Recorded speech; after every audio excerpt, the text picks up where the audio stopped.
Está con nosotros para compartir la entrevista central de Visión Integral, Chanel Mateo Rosa Chupani. Chanel Rosa. Así es, señor, para abreviarlo, ¿verdad? Si lo completo. Exacto, así es. Chanel, pues un amigo, un placer tenerte. Igual. Claro, hace tiempo que estaba detrás de ti, que estaba poniendo muy difícil, pero por fin. Aquí estamos, que es lo importante, es lo importante. Un placer, José, la verdad que sí. Bueno, economista, ¿no? Técnico especialista en seguridad social, con una vasta experiencia desde el Seguro Social, ¿verdad? Así es. Todos los años en Senasa 16. Desde que inició hasta lograr, ¿verdad? La mayor posición, que fue director general en el año 2014 hasta 2018, y luego con esa experiencia te llevó al Sistema Nacional de Salud hasta el año 2020. 2020, perdón. Tú tienes mucho de qué hablar. Sobre todo eres conocedor de este tema.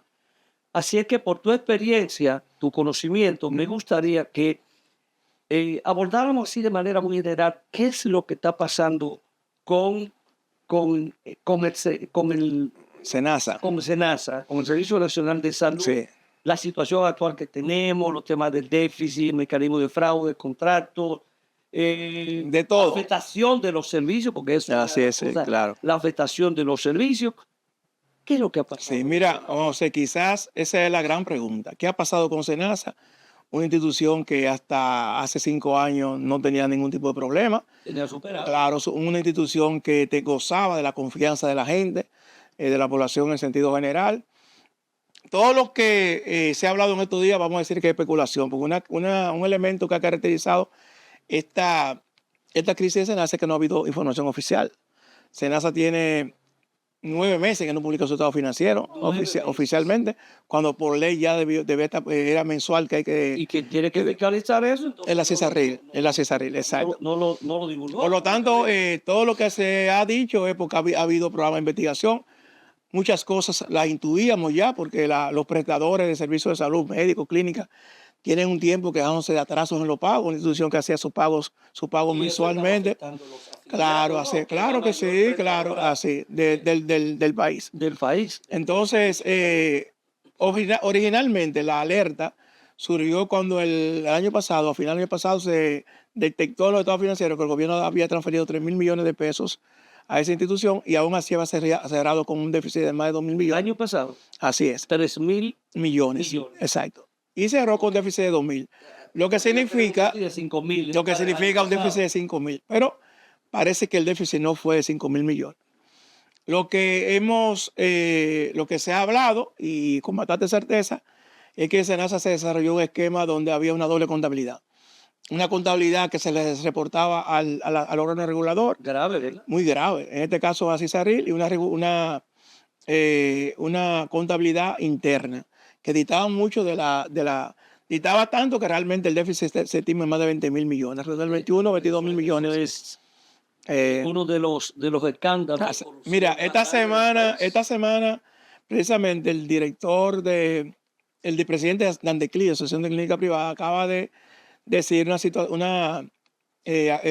reveló una información gravísima. Él dice que hace 2 años, cuando ellos fueron a negociar tarifas para las clínicas con Senasa, desde el mismo Senasa se informó que no podían aumentar la tarifa porque la institución estaba quebrada.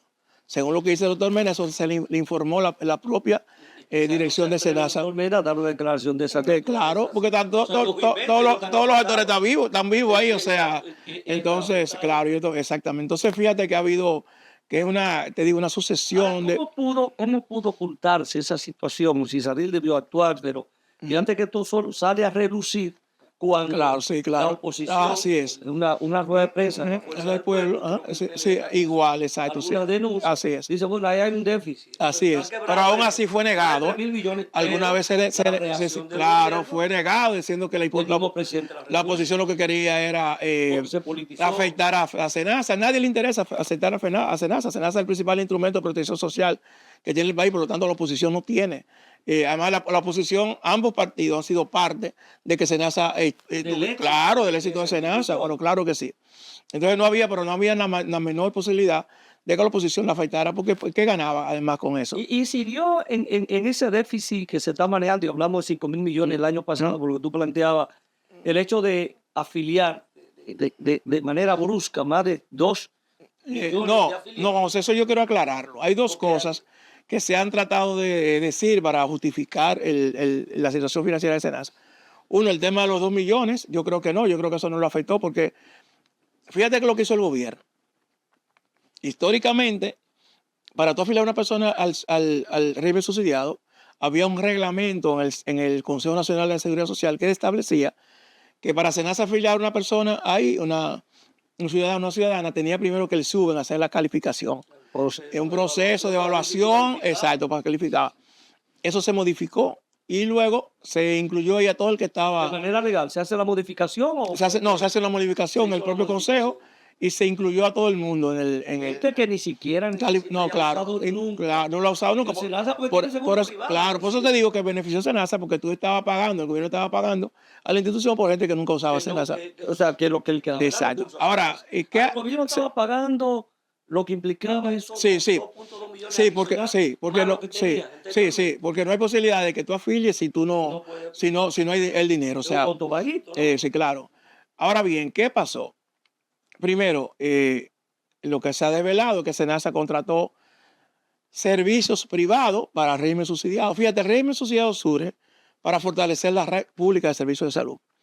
O sea, nosotros históricamente Senasa todo el tiempo tenía ese contrato capitado, pero con la red pública, con los hospitales públicos y con el primer nivel de atención. Eran contratos Claro, para servicios, para para los servicios públicos, para fortalecer el Estado, los servicios públicos de salud, no para contratar empresas privadas. La parte de contratar los hospitales. Exacto, contratar los hospitales y contratar las UNA, que son las unidades de atención primaria. Exacto, la UNA. Eso es. Entonces se contrataba, pero no se privatizaba en el sentido de contratar con esos recursos servicio privado. Eso nunca se hizo, excepto para casos excepcionales, como son los institutos de oncología, rehabilitación, que son ONG, pero que son muy especializados, que tienen una red a nivel nacional.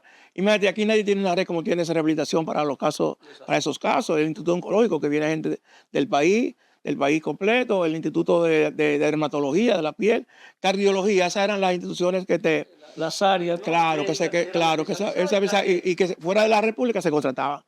Luego de ahí todos los recursos iban a fortalecer los hospitales y las unidades de atención primaria. Ahora, viene una serie de contratos que son aparte de los hospitales de la República, como tú decías, a los médicos, médicos, las farmacias, clínicas privadas para atender, privada, contribuir los laboratorios y centros de atención nivel de primera atención. Exacto, ahí estaba como todos los servicios que podía contratar. Exacto. Entonces, la cápita que el gobierno da para el régimen subsidiado es básicamente para eso. Tú lo puedes especializar para eso. Si tú lo contratas fuera de ahí, obviamente tú estás creando un déficit.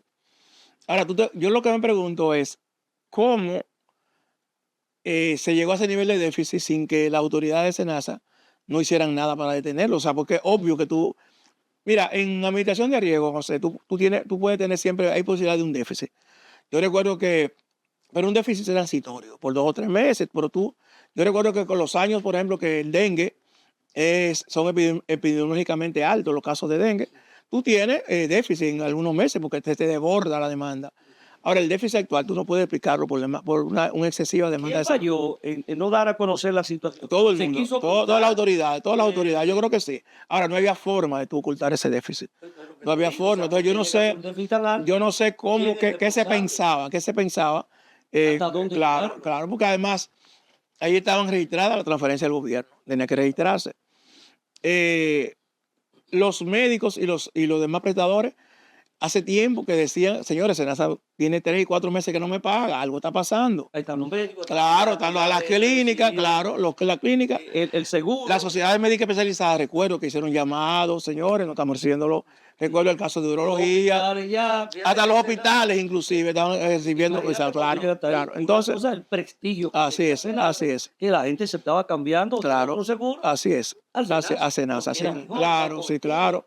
Y que nunca tuvo un escándalo de déficit financiero, nada de eso. O sea, no hay, esa posibilidad nunca existió. Entonces, eso es una preocupación porque hay que ver qué va a pasar a partir de ahora. Tú dices, ¿cómo se llegó ahí o cómo dejó que se llegara ahí? Ahora, se han denunciado muchísimos esquemas de corrupción. Entonces yo digo, ¿cuáles fueron? O sea, ¿por dónde vino este déficit?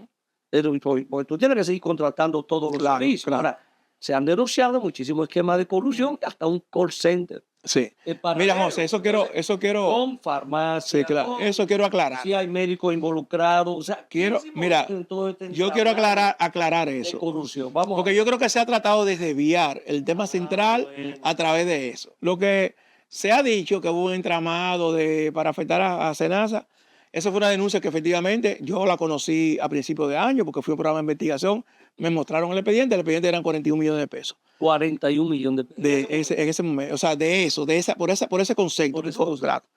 Frente a un déficit de 21 mil millones, 41 millones de pesos, ¿qué porcentaje? O sea, eso no es significativo. Entonces fueron otras cosas, otros aspectos que provocaron esa situación de Senasa. Ahí están los contratos que se han denunciado, un sinnúmero de cosas, prestaciones que se daban sin tener respaldo financiero. Porque como yo he explicado en diversas oportunidades, las ARS todas, incluyendo Senasa, tienen que tener una reserva técnica. Una reserva técnica significa que una persona va a un médico, ese médico dice, mire, usted tiene que hacer ese procedimiento cuesta 20 mil pesos. El médico llama a Senasa, Senasa, mire, yo tengo aquí fulano de tal, autorícenme, Senasa autoriza, 20 mil pesos. Cuando se autorizan esos 20 mil pesos, eso crea una deuda inmediatamente, porque ya tú comprometiste 20 mil pesos. Ahora tú tienes que tener esos 20 mil pesos en reserva. ¿Para qué? Para cuando ese médico o ese centro de salud vaya a reclamar, tú le puedes decir, no, mira, aquí están los 20 mil pesos, viene su pago. Ahora tenemos una situación donde hay una deuda, un déficit de 20 mil y pico millones de pesos. Ahora, ¿cómo se llama? Una cifra astronómica como la que tú estás planteando. Sí, claro. Porque yo te digo, se han denunciado muchos esquemas, vuelvo al tema, de corrupción, que incluye empresas. Sí, claro, sí, exacto. Sí. De los afiliados, del régimen subsidiado, y se habla de más de 1.700.000, 800.000, que había una empresa que tenía un contrato para darle seguimiento. Se habla de 14 millones de pesos mensual. Sí, por medio millón de afiliados. ¿Cómo yo pasé esa gente a una empresa a que tú me le dieras un servicio? Y si hay que ver si la gente también conocía que esa empresa le daba servicio de salud. Es lo que te digo. Pues, entonces, sería para mí. Claro, qué importante. Porque en 3 años, el contrato de esa empresa iba a ser 11 mil millones de pesos. Sí, sí. También se habla de otra prestadora de servicios de salud. Se habla de una farmacéutica. Sí, se ha hablado de todo eso. Farmacar. Ahora, sí. 45 millones. No, mira, Farmacar no es una farmacéutica. Déjame decirte cómo es Farmacar. Que no es una farmacia. Farmacar no es una farmacia. Farmacar es una empresa que prácticamente todas las instituciones, todas las ARS la tienen, las grandes ARS la tienen tratada. ¿Bajo qué modalidad? La siguiente modalidad. Y es una plataforma informática para gestionar servicios. Eso cuando en Senasa, antes de esta situación, el costo que tenía esa empresa era de 25 millones de pesos. Anual. En Senasa. Eso pasó de 25 millones de pesos a 300 y pico millones de pesos mensual. ¿Cómo? Entonces, ¿por qué? Porque se delegó a esa empresa una cápita esa por afiliado. Entonces esa empresa era la que tenía la relación con las farmacias. O sea, en el otro esquema, Senasa no perdía esa relación, contrataba, pagaba, etcétera. Claro, la farmacia. Y se le delegó exacto. Se hizo como una especie de outsourcing. Eso pasa a 3. Exacto. Eso que es diferente a lo otro, exacto, exacto, claro. Así es. Entonces, eso básicamente. Ahora, es importante que Asisarri aclare todo esto. Y que Senasa presente su estado financiero y diga, mire, pasó esto. Porque el estado financiero que tú obviamente tienes que ver qué fue lo que pasó, cuáles fueron las cuentas que se afectaron, cuáles fueron porque la institución que siguió creciendo sus ingresos. O sea, entonces, claro.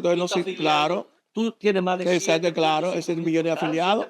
Así mismo, el 70% de la población dominicana, claro. Entonces, aún así, tú la única herencia que no debía quebrar. Exacto. Aún así, tú creas ese déficit, entonces, reitero, debe hacer una aplicación. Una pausita y perfecto. En breve. Perfecto.